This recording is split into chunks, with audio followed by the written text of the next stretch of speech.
Two main topics heated up the hotline this week. First up, a Cincinnati police officer's OVI arrest had a lot of people buzzing.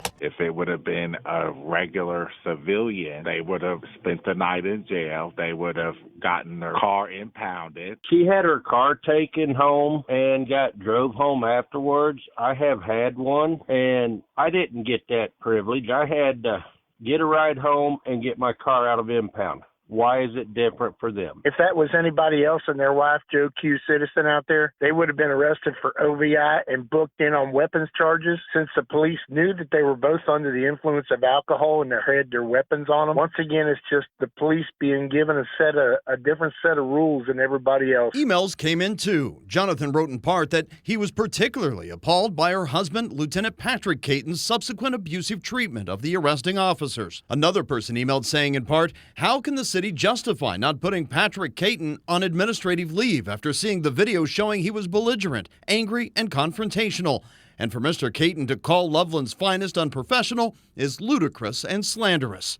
Callers agree. It was a very ignorant statement that he made to the Loveland officer. Go tell your mother you met some real policemen. I'm very proud of the Loveland officers for their conduct and integrity, and it's almost completely the opposite that I am disappointed in the husband's conduct and comments about being real officers.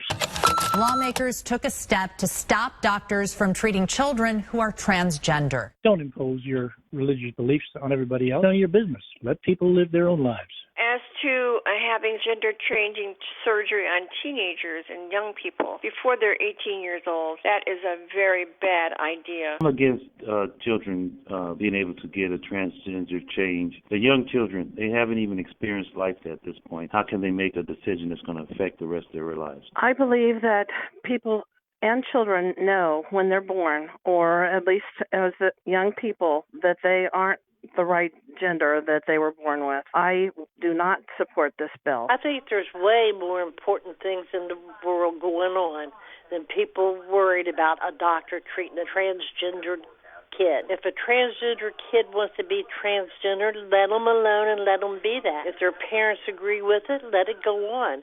Just like you can't make somebody who's gay ungay.